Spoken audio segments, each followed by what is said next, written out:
July 10వ తేదీన అంగన్వాడీల కోర్కెల దినోత్సవం సందర్భంగా AP anganwadi workers and helpers union ఆధ్వర్యంలో నెల్లూరు కలెక్టరేట్ ఎదుట సోమవారం అంగన్వాడీ వర్కర్లు, హెల్పర్లు, మినీలు పెద్ద సంఖ్యలో చేరుకుని 36 గంటలు నిరసన ధర్నాలు చేపట్టారు. దీంతో కలెక్టరేట్ దద్దరిల్లింది. ఈ సందర్భంగా రాష్ట్ర ప్రభుత్వానికి వ్యతిరేకంగా నినాదాలు చేస్తూ పలు పాటలను అంగన్వాడీలు పాడారు. అనంతరం కలెక్టరేట్ ఎదుటే భోజనాలు చేశారు. తమ న్యాయమైన కోరికలు తీర్చాలంటూ వారు డిమాండ్ చేశారు. తమపై ప్రభుత్వం పనిభారం అయితే పెంచింది కానీ జీతాలు మాత్రం పెంచకపోవడం దుర్మార్గమన్నారు. వెంటనే ప్రభుత్వం స్పందించి హెల్పర్లను పర్మినెంట్ చేయడంతో పాటు నెల జీతాలు సక్రమంగా ఇవ్వాలంటూ డిమాండ్ చేశారు. అనంతరం మాజీ కార్పొరేటర్ మస్తానమ్మ, ఈ కార్యక్రమంలో సిఐటియు నాయకులు, పెద్ద సంఖ్యలో అంగన్వాడీలు పాల్గొన్నారు.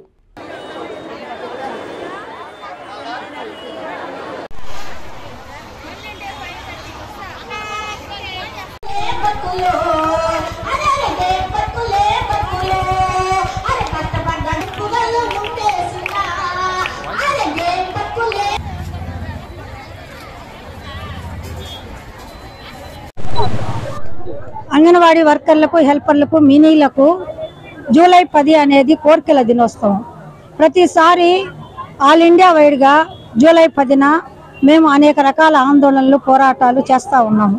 దాని ఫలితంగానే వేతనాలు పెంచుకున్నాము, వేసవి సెలవులు తెచ్చుకున్నాము, మెటర్నిటీ లీవ్ తెచ్చుకున్నాము, అలాగే మదర్స్ కమిటీ జీవోని రద్దు చేసుకున్నాము, హెల్పర్లకు వర్కర్లుగా ప్రమోషన్ తెచ్చుకున్నాము.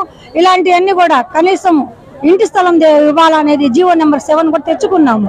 ఇలాంటివన్నీ తెచ్చుకున్న ఈ సందర్భంలో మేము పనిచేసే క్రమంలో మాకు చాలా అదనపు పని భారం విపరీతంగా పెంచేసింది ప్రభుత్వం.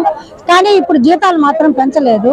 ఈరోజు గ్యాస్ ధర పెరిగింది, అట్లాగే ఇంటి బాడుగులు పెరిగాయి, పోపు బిల్లులు, కూరగాయ బిల్లులు అన్నీ కూడా పెరిగాయి. కానీ వాటన్నిటికీ 3 నెలలకి 4 నెలలకి ఇస్తే మేము చేతి డబ్బులు పెట్టుకొని ఈ పథకాన్ని ఎట్లా నడిపించాలి? అట్లా కేంద్రము 2018లో 1500 పెంచుతున్నట్టుగా మోడీ ప్రభుత్వం ప్రకటించింది.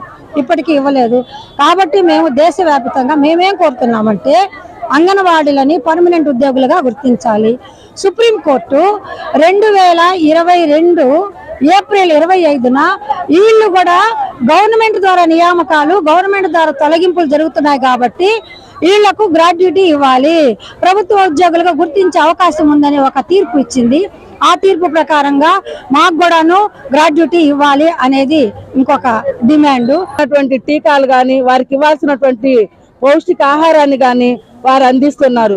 కానీ ఈ ప్రభుత్వాలు అధికారంలోకి వచ్చే ముందు అనేక వాగ్దానాలు ఇస్తున్నాయి. అదే విధంగా అంగన్వాడీ కార్మికులను ఉపయోగించుకుంటున్నారు తప్ప వారి సమస్యలను అయితే పరిష్కరించడం లేదు.